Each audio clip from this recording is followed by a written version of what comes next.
Oi, meus amores, que bom encontrar com vocês. Hoje estamos dando continuidade à introdução do Livro dos Espíritos e vamos trabalhar hoje com o item 7 da introdução. E ele é um item muito interessante porque Kardec chega a mencionar o que vai ser tratado nele no finalzinho do item 6, que nós conversamos sobre ele durante essas últimas praticamente 3 semanas, né? Porque nós dividimos em 6 partes. Pois bem, Kardec fala que depois de apresentar o resumo da doutrina dos espíritos, que ele falaria sobre as questões ou responderia, de certa forma, a alguns comentários daqueles que renegavam, que condenavam. Aliás, o termo que ele usa é aqueles que se contrapõem ao espiritismo. E no item 7, ele vai se dirigir principalmente aos homens de ciência, aos cientistas. Por que ele diz isso?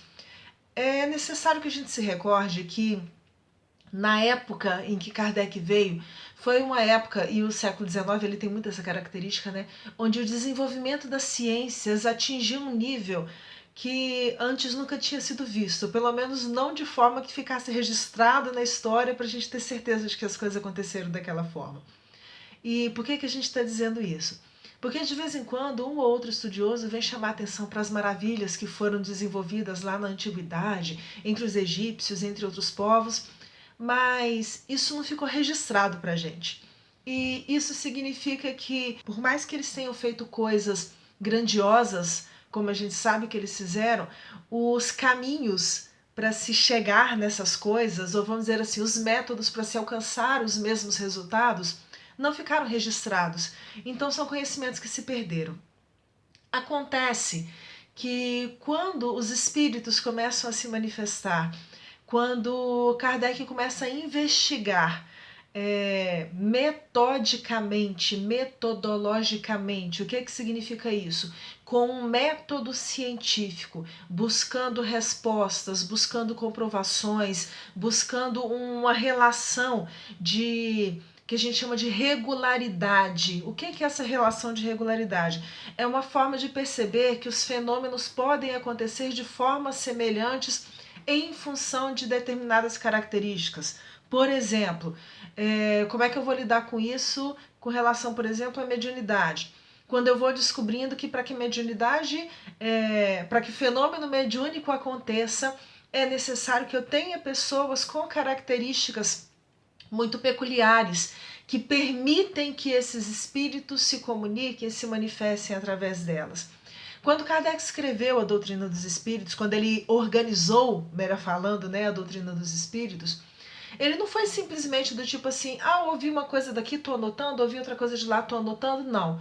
Ele foi fazendo uma pesquisa muito séria, comparando respostas, às vezes colocando perguntas muito semelhantes para pessoas de lugares muito diferentes, e quando as respostas vinham iguais, ele conseguia perceber que aquilo se tratava de um conhecimento único, alguma coisa que pudesse realmente assim dar um caminho para a gente nesse outro mundo que se estava abrindo.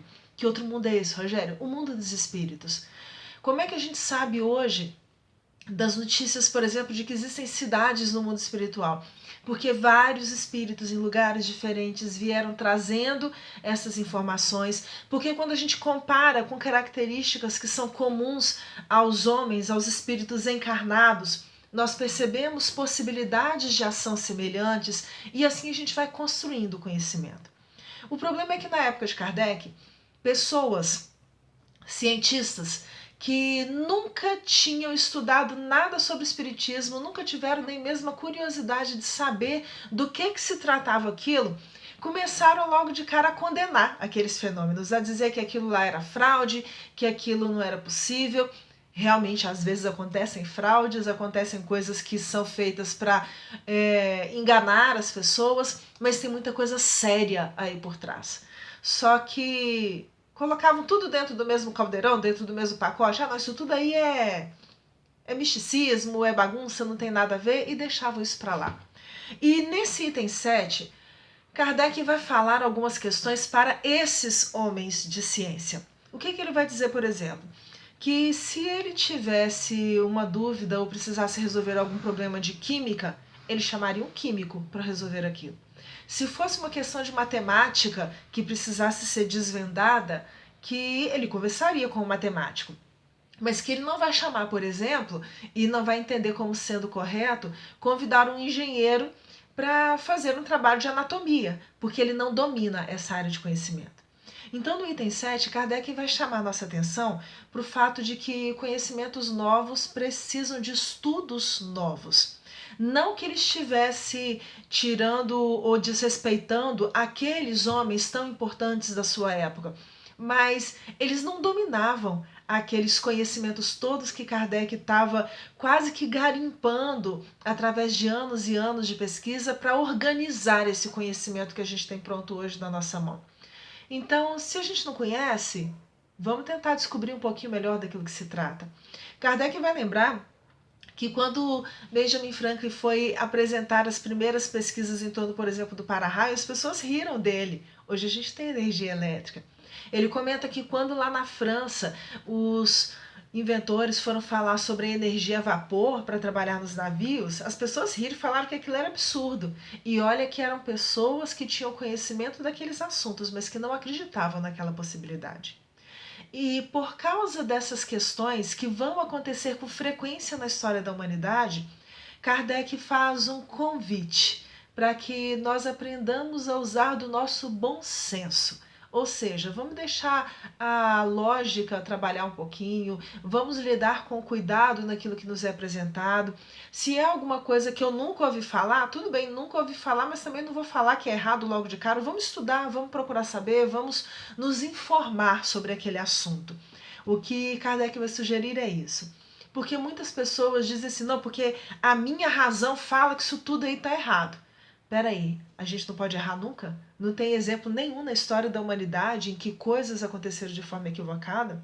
E outra coisa, se a minha razão não muda nunca, né? Se eu estou sempre certo, será que eu não estou querendo me igualar a Deus, não? Ele faz essa comparação no final. Pode ser que seja mais um exemplo do nosso orgulho, que não quer admitir que não conhece um determinado assunto, que não domina aquele assunto e que também não quer se aprofundar por aquele assunto, que isso também pode acontecer, né? Mas que nós tenhamos um pouco de cuidado ao condenarmos logo de cara alguma coisa que a gente não conhece. O que não significa também que a gente tem que aceitar tudo. Mas usar o bom senso é exatamente eu me aprofundar sobre aquele tipo de conhecimento. E é por isso que nós temos sugerido, sempre comentado, que aqui nós estamos deixando o gostinho do que é o Livro dos Espíritos. A parte mais importante mesmo tá aqui, olha. Porque eu, Rogéria, posso estar interpretando errado. E não tem problema nenhum, aliás, agradeço profundamente. Se eu falar alguma coisa que não está muito correto, venham, por favor, nos comentários. Rogério, você errou nessa parte. Eu vou voltar com todo carinho, com todo amor para os livros, vou estudar de novo.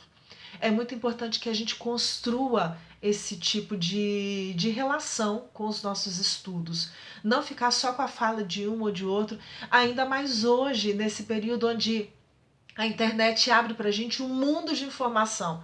Ah, mas fulano no site tal ou no canal tal disse isso, isso, isso. Ah, tá. Vamos estudar mais um pouquinho? Vamos procurar saber se realmente ele está certo? Porque foi isso que Kardec fez. Ah, tem umas mesas por aí que estão girando. Ah, será? Olha, mas agora além de girar, elas estão respondendo perguntas. Opa, peraí. Deixa eu dar uma olhada nisso para ver o que está acontecendo. E aí a gente vai estudando. Se for sério, ótimo. Se for alguma coisa que pode ser útil para mim, melhor ainda. Se não for, vou procurar aquilo que me importa. Um beijo imenso para vocês, uma boa semana e até a nossa próxima conversa.